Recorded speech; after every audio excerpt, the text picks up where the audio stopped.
First ever AEW World Champion Chris Jericho says TNA Wrestling looked like the second biggest wrestling company in the world at TNA's Bound for Glory pay-per-view recently, but despite his praise for total non-stop action, did he actually bury his current employer AEW in the process? Plus we have the details, results, and the injury updates following the women's and men's blood and guts match last night on AEW Dynamite. All this and more in this news update.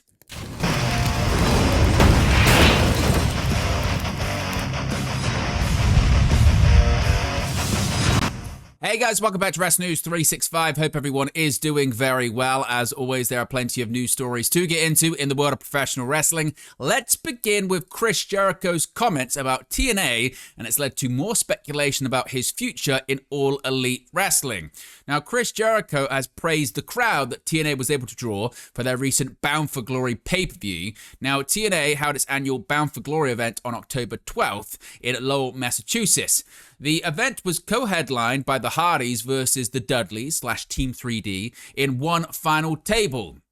Chris Jericho welcomed both teams on the latest episode of Talk is Jericho and gave his thoughts on how things looked. He said, quote, "That crowd looked huge. It looked huge. It was like a WWE level crowd. The place was packed. I was watching this, not saying anything out of school here, but comparing it to watching Dynamite when they were at the ECW arena, which looked like a Tony Candela taping. Sorry, it did. TNA looked like the second biggest company in the world. That was amazing. The presentation was amazing. It looked like a WrestleMania. It really did," said Jericho. Now, TNA announced an attendance of 7,794 fans for the event. A recent report from WrestleTix and WrestleNomics have stated that 5,554 tickets were sold, with a turnstile count of 6,137 tickets. Now, in terms of some of the references that he made there, for those unaware, Tony Condello is a former wrestler, better known as a promoter in the Manitoba, Canada region and beyond, where he'd run what were affectionately referred to as, quote, death tours. Those tours were infamous for their rough conditions, with multiple wrestlers, including Jericho, Lance Storm, Adam Copeland, Christian Cage, and Rhino, having to sleep in vans and arenas as they traveled through treacherous conditions to work events in some of Canada's most remote areas. Now, as for Jericho, his current AEW deal is up at the end of the year, with WWE reportedly having plenty of interest in re-signing Y2J. Whilst AEW President Tony Khan has regularly talked about how he's eager for Jericho to remain All Elite. So what are your thoughts on Jericho's comments here? Was he just being truthful with what he's saying? Did he accidentally or purposely bury AEW in the process? And what do you think is the next move for the inaugural AEW World Champion? Let me know your thoughts as always in the comment section below. Now, last night was a big episode of Dynamite for All Elite Wrestling, and it featured some historic moments, namely the first ever women's AEW Blood and Guts match. And Timeless Toni Storm surrendered to give Team Mercedes Moné the victory. Now, the match kicked off with Willow Nightingale and Sky Blue. They traded blows immediately before things quickly spilled to the outside frame of the ring, where Nightingale pounced Blue into the steel wall. Blue, who was already busted open, fought off Nightingale as best as she could until Julia Hart entered the match. The Sisters of Sin immediately took the advantage, beating down Nightingale with multiple tag team maneuvers. Harley Cameron eventually made the rescue for Nightingale. A chair and trash can lid were introduced moments later, allowing Nightingale to crush Blue and Cameron to crush Hart in the corner. After a brief ad break, Tekla entered the match and started whipping Nightingale and Cameron with a bout. Jamie Hayter entered the match a few minutes later and wreaked havoc with a kendo stick. Hayter continued to target Tekla, beating her with a trash can lid and slamming her onto tacks. Megan Bayne followed, entering the match with a brutal kick to Hayter's face. Bayne continued her dominance, dropping Cameron and Nightingale with a double suplex before focusing on Hayter once again. AEW Women's World Champion Chris Statlander came into the match next, cracking Bayne with a pull stick and spinning powerbomb, all while wearing her AEW Women's World Championship. After another ad break, Mercedes Moné entered the match and took out multiple competitors with running knee attacks. Moné also spiked Statlander with a tornado DDT on the AEW Women's World Championship. Moné proceeded to toss the majority of her title belts into the ring, giving her team a weapons advantage. Mina Shirakawa was the next entrant, entering entering the ring with a barbed wire bat. Shirakawa quickly took out Megan Bayne and the Sisters of Sin. Mercedes Moné traded blows with Mina Shirakawa just moments before Marina Shafir of the Death Riders entered the match. Shafir took Statlander out of the cage and threw her directly into the barricade. Shafir then introduced a bed of nails to the exterior of the ring, throwing Statlander into them before re-entering the cage. Shafir then began to dominate Jamie Hayter before Timeless Toni Storm entered the match for her team. Storm took out multiple opponents with a fistful of pearls as the Blood and Guts match officially began. Team Monet maintained a slight advantage over Team Statlander as the match went on. Storm introduced some glass into the match, taping her wrists with it before punching Megan Bayne and Marina Shafir. Another ad break passed. The match spilled to the outside soon after, with multiple brawls breaking out as Mercedes Moné and Chris Statlander started to scale the cage. Instead of going all the way, Statlander put Moné on her shoulders and dropped her onto a table at ringside. Inside the ring, Storm introduced a high heel and started to drive it into the face of Sky Blue and Marina Shafir. Storm attempted to crush Shafir in the corner with a mirror, but was instead met with Shafir throwing it right back at her face. Shafir proceeded to tape bare glass to her feet before kicking Shirakawa in the chest. Megan Bayne started to whip Shirakawa with the TBS Championship, while the other members of Team Monet held down Timeless Toni Storm. Eventually, Storm surrendered on her team's behalf as she was unable to watch Shirakawa get hurt any further. So Team Monet won the historic first ever Women's Blood and Guts match. Now, on the men's side of things, it was the babyfaces who were victorious. Once the cage was lowered, the men's Blood and Guts match kicked off with Darby Allin and Wheeler Yuta. The match spilled to the outside after Yuta refused to enter the cage. Yuta beat down Darby before entering the cage. Of course, Darby Allin attempted to follow, but Yuta kicked the cage door in his face. Darby Allin gained some momentum back after taking out Yuta with a coffin drop from the cage wall. Darby Allin used his thumbtack skateboard on Yuta as Orange Cassidy entered the match to a major reaction. Cassidy snapped his own sunglasses just to drive them into Yuta's skull. Darby Allin and Orange Cassidy controlled the match in dominant fashion before Daniel Garcia entered the fray. Garcia immediately went after Darby, delivering blows to his neck area. Garcia ended up holding down Darby Allin and Orange Cassidy as Yuta delivered some blows. Garcia and Yuta then took out Cassidy with a chain-assisted lariat as the match went to a commercial break.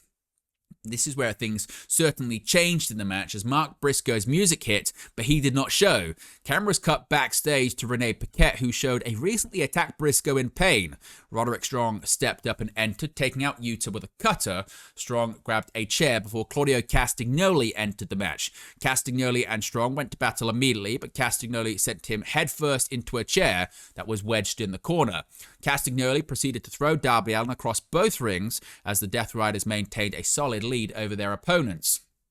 Kyle O'Reilly was out next as he was able to fight off the Death Riders one by one. O'Reilly attempted to take out Castagnoli with a guillotine submission but was unsuccessful. Yuta took out Allin with a pile driver on a chair as the show went to a commercial break. Castagnoli tossed Cassidy into the cage wall as Jon Moxley entered the contest with a fork. Moxley immediately stabbed O'Reilly's head multiple times. Then he carved up Strong's forehead before scraping the fork across Darby Allin's back. Moxley went back to the outside and grabbed a couple of leftover items from the Women's Blood and Guts match.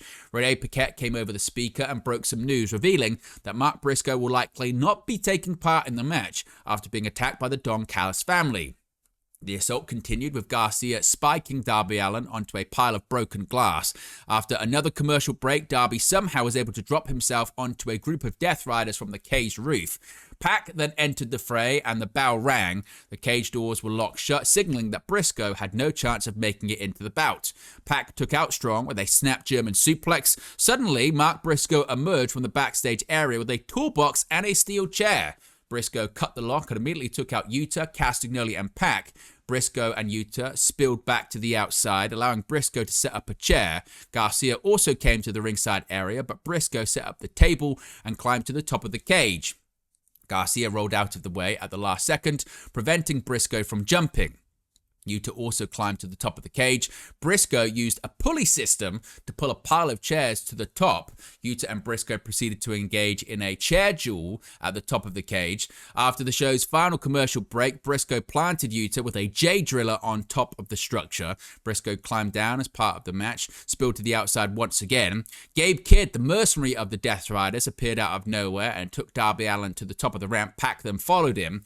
On the inside of the ring, Moxley stapled Cassidy's hands inside of his pockets. Kidd proceeded to set a pair of tables on fire. Pac took advantage of the situation, dropping Darby Allin from the set right into the flames. Moxley then wrapped a chainer in Kyle O'Reilly's mouth before applying the Bulldog choke. O'Reilly gave him the middle finger. Cassidy and Strong suddenly came back to life and fought off Moxley and Castagnoli as Briscoe suplexed Yuta through a table on the outside. In the finishing sequence, O'Reilly locked Moxley in an ankle lock while he was standing above a pile of broken glass. Moxley reversed the hold, but O'Reilly eventually returned to his ankle lock, this time on the mat. Moxley eventually submitted, slamming his hand into the broken glass. Now, with everything that I've mentioned there, you can imagine there would be concerns about injuries coming out of both the women's and men's blood and guts match. Now, Fightful say they inquired about the status of a number of talent who were on the show and heard back about several of them. Fightful were told that Jamie Hayter got a little banged up and may have chipped several teeth. One person Fightful talked to said she was, quote, a badass as you would expect, all things considered. Sky Blue was said to be okay after bleeding buckets in the women's blood and guts match. There were no serious injuries emerging from Hangman Page and Powerhouse Hobbs that we'll talk about in just a second. Now, Fightful are told that less people than usual travelled in for the show, as there were only 3 matches, and Collision is live on Saturday this week. If we get any more details about any possible injuries, we'll let you know in a future video. Now, we touched on it there. Hangman Adam Page, the AEW World Champion, was also in action, and he took down Powerhouse Hobbs on Dynamite Blood and Guts. Hangman Page entered the match with a ton of energy and ferocity, despite having his midsection taped up. The finishing moments of this Falls Count Anywhere match got very dangerous, with Hangman Adam Page running down some steps in the arena, taking out Hobbs with a shot to the head, sending him crashing down from the stands into an electrical table. Moments later, Page went down to Hobbs and pinned him to secure the victory. Now, after the conclusion of the match, we found out that indeed something we speculated on the Major Surprises video yesterday prior to Blood and Guts, there is now a stipulation on the AEW World Championship match at AEW Full Gear. It's going to be inside of a steel cage. After defeating Powerhouse Hobbs in the aforementioned Falls Count Anywhere match on Dynamite Blood and Guts, Hangman was attacked by Samoa Joe and Katsuyori Shibata of the Ops. The Blood and Guts cage began to lower, but Eddie Kingston and Hook made the save for Hangman. After recovering from the attack, Hangman got the mic and said if Joe wanted him in a cage, all he had to do is ask. He told Joe to leave Shibata at home and Hobbs in the hospital because he would defend the AEW World Championship against Joe inside of a steel cage at AEW Full Gear. Of course, Joe earned his title shot by defeating Ricochet, Bobby Lashley, and Hook in a 4-way match at AEW Fright Night Dynamite. Now, we also saw some legends appear on the show and actually get physical last night at Blood and Guts. Ricky Steamboat returned to Greensboro on AEW Dynamite and ran into a different FTR than he may have remembered. Steamboat was introduced by Tony Schiavone and was well received by the crowd in Greensboro. Steamboat pointed out a Greensboro Mount Rushmore sign that featured him, Ric Flair, Dusty Rhodes, and Sting. FTR and Stokely interrupted, and Stokely introduced himself. Stokely said he wanted his favourite wrestler to be ringside at AEW Full Gear and wondered if Steamboat had Macho Man's number. Cash noted that they were handpicked to be a part of Steamboat's retirement match because he knew they could make him look as good as possible in his last bout. Dax said that Steamboat trained him, but he couldn't remember what he taught until mentioning that Steamboat and Flair taught him to save money. If you and Rick took that advice, you wouldn't be here. Dax said he was a bigger star than Steamboat ever was and told Steamboat to get out the ring. Steamboat said he would be the smarter man and tried to leave, but FTR attacked him. Bro Dido, the AEW World Tag Team Champions, who'll be facing FTR at Full Gear, made the same for the Dragon. Now, some of you may be wondering, wasn't Ric Flair supposed to be at Blood and Guts last night? Well, the Nature Boy was. He just didn't appear during the live broadcast. Now, as I mentioned, Flair appeared in front of the live crowd before Blood and Guts went on the air, with Dave Meltzer of the Wrestling Observer reporting that Flair left following his brief appearance before Dynamite due to being in, quote, a ton of pain, end quote, from a recent rotator cuff tear.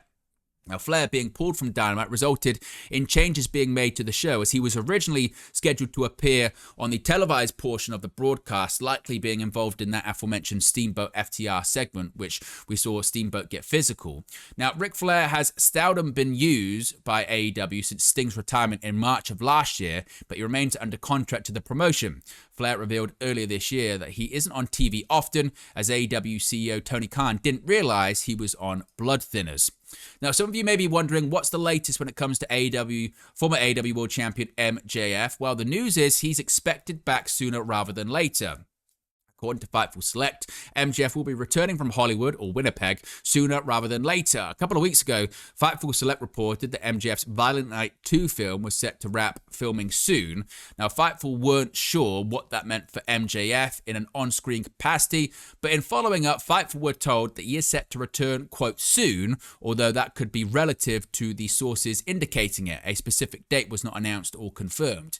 It was noted to Fightful that MJF had caught the acting bug and has really enjoyed it. He's landed roles in Violent Night 2, Happy Gilmore 2, and The Iron Claw. He's expected to continue acting while balancing his wrestling schedule. MJF reportedly is at least factored in to AEW's plans by December, though the extent of that or the level of which he'll be around isn't known to Fightful at this stage. He is scheduled for WrestleCade in just over 2 weeks. Now, there's been some speculation recently about what the possible plans could be for Dominic Mysterio heading into Survivor Series now that he's no longer the Intercontinental Champion. Now, some have speculated it could be once again father versus son at the upcoming PLE, but that doesn't look like that's going to be the case. Rey Mysterio versus Dominic Mysterio seemingly won't be going one-on-one in a singles match in their hometown of San Diego, California. A match between father and son had been teased since Rey Mysterio returned from injury on the November 3rd episode of Monday Night Raw, with Rey confronting his son over proclaiming himself as the king of the luchadors. Rey also told Dominic that Dom would never be the greatest Mysterio as long as he is around. This caused a physical confrontation between Dom and Rey, with the older Mysterio getting the better of the exchange with a 619. Rey then proceeded to mock his son on Monday's Raw, tweeting LOL after Dom lost the Intercontinental Championship to John Cena. Despite WWE appearing to be building to a match, any singles contest won't be taking place at Survivor Series, according to Dave Meltzer on Wrestling Observer Radio. The match currently isn't planned for the PLE.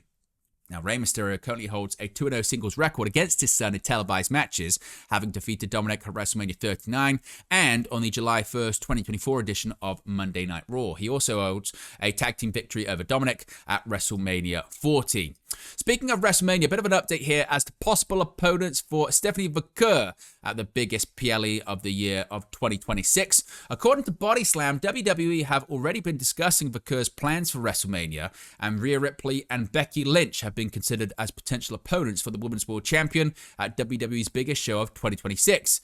Those plans may of course change by the time April 2026 rolls around, but Stephanie Vaquer versus Rhea Ripley or Stephanie Vaquer versus Becky Lynch have at least been discussed. Vaquer signed with WWE in July 2024 and has quickly cemented herself as one of the most popular talents on the roster, particularly through her Devil's Kiss move.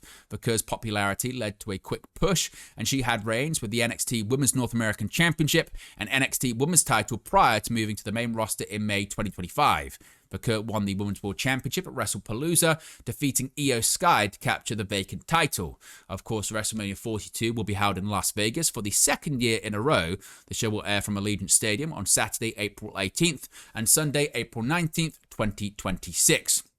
Now, a bit of an update on the ratings for Collision this past Saturday. Some better numbers for All Elite Wrestling. Last Saturday night's episode of AEW Collision on TNT averaged 289,000 viewers, which is up 33% compared to the 217,000 the prior week, and also the 228,000 the week before that. The current 10-week rolling average is 250,000. Additional viewers watch AEW Collision on HBO Max streaming service as of January 1st, and those viewers are not part of the TBS data. Now, in terms of the key 18 to 49 demographic, Saturday's episode scored a 0.06 rating, which is up 100% from the prior week's number. Speaking of ratings, we can also bring you the ratings for last Friday's episode of SmackDown. It's better numbers for WWE as well. Friday night's episode of SmackDown on USA Network averaged 1.141 million viewers. The first time it's back over a million viewers since the prior week, which was 933,000 viewers. So that's an increase of 22%. Now, last week's episode aired on Halloween in the United States, which affected viewership, as many people, of course, go out that night. In terms of the key 18-49 demographic rating, Friday's episode scored a 0.26 rating, which is also an increase of 30% from the prior week. Speaking of Collision, a bit of an update on this Saturday's live episode. After presumably playing part in the attack of Mark Briscoe before the men's Blood and Guts match, the Don Callis family's Mark Davis will go one-on-one with the former Ring of Honor World Champion Mark Briscoe on the November 15th episode of AEW Collision. Briscoe will head into the match banged up, but with his head held high as his team defeated the team of the Death Riders in the Blood and Guts match. Several big matches and segments are confirmed for next week's episode of AEW Dynamite / AEW Collision. First, just days before his steel cage match with Samoa Joe at Full Gear, AEW Men's World Champion Hangman Adam Page will take on Katsuyori Shibata of the Ops in a singles affair. This match comes after Page was able to defeat Powerhouse Hobbs in a Falls Count Anywhere match on this week's show. Also, Kenny Omega will return. The Cleaner is set to team with Jurassic Express at AEW Full Gear to battle Josh Alexander and the Young Bucks. Now, there was some confusion yesterday regarding this announcement of a partnership of WWE and Maple Leaf Sports and Entertainment and how that could possibly affect AEW shows in Canada. On Wednesday, WWE announced a long-term strategic partnership with Maple Leaf Sports and Entertainment. According to the press release, quote, the partnership will explore opportunities across multiple areas, including exclusive merchandise collaborations, original content development, community-focused programs, and regular cross-brand appearances from team players and WWE superstars, end quote. Now, MLSC owns the Scotiabank Arena and the OVO Athletic Center. They also have investments in BMO Field, Coca-Cola Coliseum, Ford Performance Center, and more. TSN's Steve Arinkantaru asked if MLSC's new partnership with WWE would prevent AEW from running its venues. Quote, MLC stated that their partnership does not prevent other events in our venues. Of course, AEW has run shows at the Scotiabank Arena and the Coca-Cola Coliseum in the past, most recently with AEW All Out 2025 taking place at the Scotiabank Arena. Of course, we get any more details on that relationship or how it could affect AEW, we'll let you know in the future. Speaking of AEW, an update here regarding Buddy Matthews and his recovery from that ankle injury he suffered earlier this year. Matthews suffered the ankle injury at AEW Grand Slam Australia back in February when he faced Kazuchika Okada for the AEW Continental Championship. Matthews rolled his ankle before the match even began, but went on to compete against Okada for 13 minutes before losing.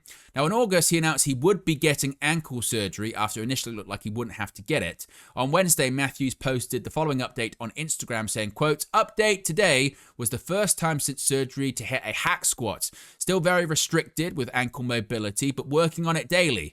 Numbness is still a factor, but hopefully subsides in the near future, but still unknown at this time. Swelling depends on the amount of rehab I've done that day, but easily maintained with icing post. Take each day as it comes. Now, it's unknown when Matthews will return to the ring.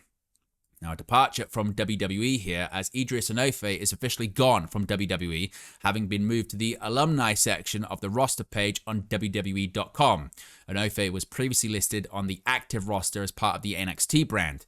The former NXT talent's exit is not surprising, as he announced in September that he would be leaving WWE. He said, quote, as of today, I will be officially leaving the WWE. This is a decision that I thought about for a very long time, and I'm going to trust my gut on this. With that being said, for the past 4 years, I had the chance and the opportunity to meet and work with incredible people, from the wrestlers to the referees to the creative team to the medical staff, and of course to all the coaches who put in so much time and effort into making me better. And for that, I will always appreciate you all. And of course to all the fans who have supported me and stuck by my side through all these years, thank you, Enofe wrote. Now, he signed with WWE in 2021 and made his debut as part of NXT 2.0 soon after. He spent much of his time in the company as part of a tag team with Malik Blade, but Onofre had primarily been a singles talent wrestling on Evolve in 2025. And finally, we're going to see some WWE superstars in an upcoming film release. WWE superstars CM Punk and Roman Reigns are set to star together in an upcoming movie role set to premiere today. Disney's upcoming Zootopia 2 movie is set to release in theaters on November 26th, with the movie premiering today, November 13th. The movie has already been confirmed to feature a voice performance from Dwayne "The Rock" Johnson, but he won't be the only former WWE champion lending his voice to the sequel. Per John McMullen, the movie will feature a pair of zebra buddy cops who will be voiced by Roman Reigns and World Heavyweight Champion CM Punk, respectively. He wrote, quote, "An exclusive to start your day. Per Nick Peloto's children, yes, hi kids, I can report maybe the most star-studded and unlikely WWE tag team of all time is coming. Roman Reigns and CM Punk will team as zebra buddy cops in the upcoming Zootopia 2.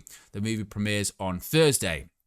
Punk currently reigns as the World Heavyweight Champion on the Raw brand, with him set for a War Games match at Survivor Series on November 29th. Roman also recently filmed his role as Akuma in the upcoming Street Fighter movie alongside WWE Champion Cody Rhodes and New Japan Wrestling's Hiroki Goto. So there you go. They're going to be involved in that upcoming film. But there you go, guys. Latest pro wrestling news for you. Be sure to smash a like on the like button. Be sure to subscribe, bottom right-hand corner. As always, let me know your thoughts in the comment section below, and I'll speak to you again very, very soon. Hey guys, thank you for watching, listening, streaming, or however you come across this video today. Be sure to click on the video on the right there to watch our next video, or click the bottom there to subscribe, or the bottom right hand corner. Thank you very much, and I'll speak to you again very soon.